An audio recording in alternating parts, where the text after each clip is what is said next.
جرأت ہی نہیں تھی فیس کرنے کی تنقید. ہم نے وہ اتنا بڑا ظلم کیا کہ 25 سال کے بعد وہ کدھر نکلی؟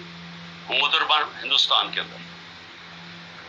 اب جب یہ ہوا میں کہتا گیا، میں نے ساروں کو کہا کہ اتنا بڑا ظلم ہو رہا ہے تو اس کے اوپر انکوائری ہو. میں نے چیف جسٹس صاحب کو میں نے وہ سائفر بھیجا کہ جی اس کے اوپر انکوائری کروائیں. نیشنل سیکیورٹی کاؤنسل کے سامنے رکھا.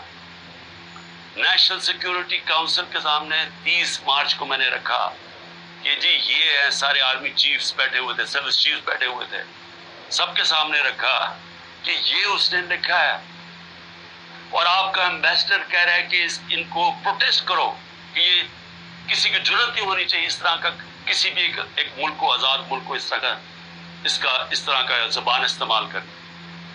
انہوں نے کہا جی ہاں مداخلت تو ہوئی ہے، تنقید کی، امریکہ کو پروٹیسٹ بھی کیا نیشنل سیکیورٹی کاؤنسل نے 30 مارچ کو. میں نے پارلیمنٹ میں لے کے گیا کہ ان کیمرہ میٹنگ کروائی. میں نے کہا ان کے سامنے رکھو. اپوزیشن کو لیڈر ہی نہیں آیا اس میٹنگ پہ. شباز شریف، آصف زرداری انہوں نے بہت بہت کر دی. کیونکہ ملے ہوئے تھے ساتھ، یہ اس کا حصہ تھے، یہ سازش کا حصہ تھے. کیونکہ کیا یہ پاکستان کے پرائم منسٹر کے خلاف ایک آدمی کہہ رہا ہے کہ اس کو ہٹاؤ، تو کیا یہ عمران خان چھوڑے کسی بھی ملک کو اجازت دیتا ہے ایسے؟ کیا ایران کے اندر کسی کی جرأت ہے کہ ان کے ایمبیسڈر کو کہے کہ جا کے اپنے پریزیڈنٹ کو ہٹا دے؟ یا ہندوستان میں کسی کی جرأت ہے کہ کہے کہ یہ ایمبیسڈر کہے کہ جی نریندر مودی کو ہٹا دے؟ قومی غیرت ہوتی ہے، قومیں غیرت کے اوپر کھڑی ہوتی ہیں، قوم غیرت سٹینڈ لیتی ہیں، مشکل وقت گزارتی ہیں اور مضبوط ہو جاتی ہیں. دنیا ان کی عزت کرتا ہے، دنیا اس قوم کی عزت کرتا ہے جو اپنی عزت کرتی ہے.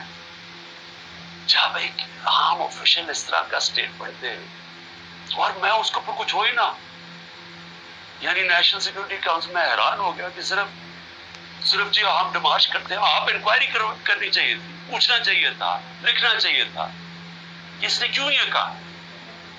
اور انکوائری جب ہونی تھی تو ایک آدمی نے سامنے آ جانا تھا، جنرل باجوہ نے. مسلسل یہ جناب ان کی میٹنگز ہوتی تھی، ان کی وہ چارج ریفیئر سے ملتے تھے. کیا ISI کو نہیں پتا تھا کہ پچھلے 3 مہینے کے اندر ہمارے پارلیمنٹیرینز، ہمارے PTI کے بیک بینچرز اور یہ اپوزیشن لیڈر سے بار بار امریکن ایمبیسی میں جا رہے تھے. ارشد شریف نے پورا پروگرام کیا، بتایا کہ کون سے دن کون سے لوگ گئے. راجہ ریاض کا بتایا گیا کہ راجہ ریاض وہ فورن پالیسی ڈسکس کرنے گیا تھا. جو سب سے پہلے بھاگے وہ امریکن ایمبیسی جا رہے تھے. کیا ان کو نہیں پتا تھا؟ اس کے حصہ تھے. سازش ہو رہی تھی کسی طرح عمران خان کو راستے سے ہٹایا جائے، تب پلان بنا. اور مجھے اتنے افسوس سے کہنا پڑتا ہے کہ کسی کو جو بھی لوگ یہ دیکھ رہے تھے کیا، میں سوچا کہ کیا ان کو کوئی ان کو نہیں ہے کہ پاکستان ایک بڑی خواب کا نام تھا. پاکستان کا مطلب کیا؟ لا الہ الا اللہ. میرے اپنے کے لوگ کہہ رہے ہیں عمران صاحب آپ سائفر نہ اٹھائیں پبلک میں، امریکی ناراض ہو جائیں گے. میں پبلک میں جا کے میں کیوں پبلک کو بتایا؟ میں اپنی قوم کو بتانا چاہتا تھا کیونکہ قوم غیرت مند ہے، قوم کھڑی ہو گئی ساتھ.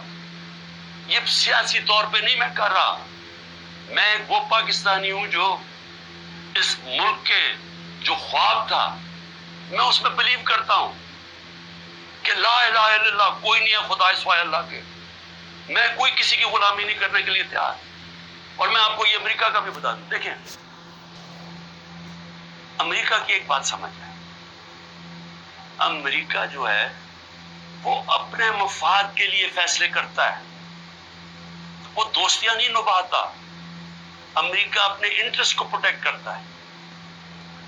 ہمارا کام ہے ہم اپنے انٹرسٹ پروٹیکٹ کریں. جب وار آن ٹیرر میں میں نے مخالفت کی کہ ہمیں امریکہ کی جنگ میں نہیں شامل ہونا چاہیے، اٹھا لے میری سٹیٹمنٹس، میں ہر بار کہتا رہا کہ یہ ہماری جنگ نہیں ہے.